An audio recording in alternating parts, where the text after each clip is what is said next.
C'est une question bien plus profonde. Qu'est-ce que vous désirez? Qu'est-ce qui vous démange? Dans quelle sorte de situation aimeriez-vous vous trouver? J'imagine souvent cela lors de conseils d'orientation professionnelle pour des étudiants. Ils viennent me voir et me disent « Eh bien, nous sortons de l'université et nous n'avons pas la moindre idée de ce que nous voulons faire. » Je leur pose toujours la question « Que feriez-vous si l'argent n'était pas un problème? Comment aimeriez-vous vraiment passer votre vie? » Eh bien, c'est stupéfiant à cause de notre système éducatif. Des foules d'étudiants répondent « Eh bien, nous aimerions être peintres. Nous aimerions être poètes. Nous aimerions être écrivains, mais comme tout le monde le sait, on ne gagne pas d'argent de cette façon. » Ou une autre personne dit « Eh bien, j'aimerais vivre une vie au grand air et monter à cheval. » Je réponds « Vous voulez enseigner dans une école d'équitation? Allons-y jusqu'au bout. Que voulez-vous faire? » Quand nous arrivons enfin à quelque chose que l'individu dit vraiment vouloir faire, je lui dis « Faites-le et oubliez l'argent. » Parce que si vous insistez pour que gagner de l'argent soit la préoccupation principale, vous passerez vos jours à gaspiller complètement votre vie. Vous continuerez à faire des choses que vous n'aimez pas, juste pour pouvoir continuer à exister. C'est-à-dire continuer à faire précisément les choses que vous n'aimez pas, ce qui est absurde. Mieux vaut une vie courte, débordante de ce qui vous enchante, qu'une existence longue et traînante passée dans la corvée. Et après tout, si vous aimez vraiment ce que vous faites, peu importe de quoi il s'agit, tôt ou tard, vous deviendrez étonnamment bon à cela. C'est la seule voie vers la maîtrise, s'y absorber complètement. Et quand vous y êtes vraiment absorbé, les gens seront heureux de bien vous payer pour cela. Nous n'avons donc pas besoin de nous soucier de savoir si ce que vous aimez est approuvé par les autres. Il y aura toujours des gens qui partageront cet intérêt pour n'importe quoi qui vous tient à cœur. Les autres s'y intéresseront aussi. Mais c'est franchement stupide de gaspiller ses jours à faire ce qu'on déteste, juste pour continuer à faire ce qu'on déteste, et pire encore, d'enseigner à ses enfants à suivre ce même chemin idiot. Regardez ce que nous faisons. Nous élevons des enfants, nous les scolarisons pour qu'ils répètent le genre de vie que nous méprisons secrètement. Et tout cela pour qu'ils justifient à leur tour leur existence en élevant leurs propres enfants, qui élèveront les leurs pour faire la même chose, encore et encore, comme un vomissement incessant, un grand hoquet qui ne mène nulle part.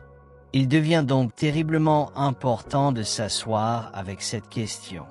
Qu'est-ce que je veux vraiment? Et quand nous y répondons d'abord de manière naïve, enfantine, nous imaginons que nous voulons être des dieux du contrôle, plier le monde entièrement à notre volonté. Fabriquer des femmes qui ne vieillissent jamais, des fruits qui ne pourrissent pas, des vêtements qui ne se déchirent pas, des machines qui nous transportent n'importe où en un instant. Ainsi, nous n'attendons jamais le pouvoir de faire tout ce que nous pouvons rêver et de le réaliser. Clac, comme ça, cette étrange fantaisie d'omnipotence technologique. Mais si vous vous arrêtez un moment et suivez vraiment cette idée jusqu'à son terme, avec toute la force de votre imagination, vous verrez que ce n'est pas ce que vous voulez vraiment. Parce que l'instant où vous vivez dans un monde où vous avez un contrôle total, où l'avenir est parfaitement prévisible, vous découvrirez, comme je l'ai dit plus tôt, qu'un avenir entièrement prévisible n'est pas un avenir du tout. C'est le passé rejoué. Vous l'avez déjà vécu. Et ce n'est pas ce que vous désirez au fond. Vous voulez de la surprise. Et vous ne savez pas quelle sera cette surprise, parce que, bien sûr, si vous le saviez, ce ne serait pas une surprise. Vous voulez des surprises délicieuses. Mais alors vous demandez, quelle sorte de surprise serait délicieuse? Et vous ne pouvez pas répondre, parce que si vous acceptez les surprises agréables, vous devez aussi accepter les désagréables. Vous ne pouvez pas en avoir l'une sans l'autre. C'est comme jouer à l'un de ces jeux de loterie foraine. Si vous plongez la main dans la boîte, les yeux fermés, et en retirer quelque chose, vous ne savez pas si vous obtenez un bijou ou un rat mort. Et voyez-vous, c'est cela qui semble vraiment exciter les gens. Mais inévitablement, quand vous suivez cette question en profondeur, vous arrivez à une grande désillusion vis-à-vis de cet idéal de pouvoir.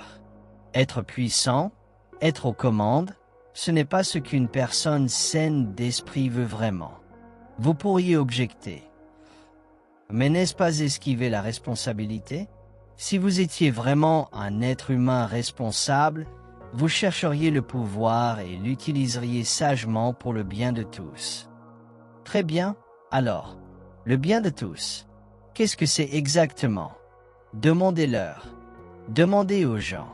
Eh bien, me voilà, dictateur absolu. Que voulez-vous que je fasse? Et bien sûr, personne ne le sait, parce qu'ils n'y ont jamais réfléchi. Ils imaginent toutes sortes de solutions rapides, de vœux à court terme, et ils sont désespérément contradictoires.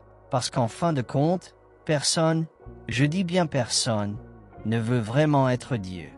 Et je pense que c'est peut-être la plus grande leçon que le monde occidental a encore à apprendre, parce que nous sommes totalement obsédés par cette idée de pouvoir, de contrôle, de faire que tout aille dans le bon sens. Et nous n'avons jamais une seule fois arrêté de nous demander. Et quand vous avez enfin le contrôle, que se passe-t-il ensuite? Et quand vous suivez vraiment cette question jusqu'au bout, vous voyez clairement que vous ne voulez pas le pouvoir. Vous ne voulez pas contrôler les gens du tout. Et ainsi, dans cette quête de ce que vous voulez vraiment, vous arrivez éventuellement au point où tous les plaisirs sont étalés devant vous, à votre commandement. Et tout commence à sembler fade. Vous commencez à inventer de nouveaux plaisirs, et finalement, vous finissez comme les anciens Romains, qui avaient toutes ces folles foules de barbares qui devaient aller chaque samedi au Colisée pour un spectacle qui devait vraiment surpasser tout le reste, parce qu'ils avaient des bains publics, des prostituées, toutes sortes de luxe. Mais quand ils allaient voir l'un de ces grands spectacles que des gens comme Néron organisaient, ils avaient, par exemple, des chars circulant autour du Colisée, remplis de jeunes esclaves venus des contrées lointaines de la Méditerranée, couronnés de fleurs et saluant la foule en passant innocemment. Et la minute suivante, ils lâchaient des lions sauvages dans l'arène pour dévorer toutes ces jeunes esclaves. Ils en retiraient un grand frisson sadique, parce que, voyez-vous, poursuivre le plaisir au-delà d'un certain point vous conduit dans ce que les bouddhistes appellent le monde de Naraka, c'est-à-dire les enfers. Quand vous avez exploré le plaisir jusqu'à sa limite ultime, la seule chose qui vous donne un frisson, c'est la douleur. Ainsi, naturellement, vous descendez du monde des démons au sommet de la roue vers le monde de Naraka au bas, où l'on voit tous ces êtres en état de torture. Vous arrivez au monde des enfers en raison de ne pas savoir ce que vous voulez, en raison d'une poursuite inconsidérée du plaisir, qui vous mène finalement à la poursuite de la douleur. Donc, quand vous êtes en enfer, eh bien, c'est là que vous voulez être. Ainsi, quand je pose la question, je reviens droit à celle par laquelle j'ai commencé. Qu'est-ce que je veux?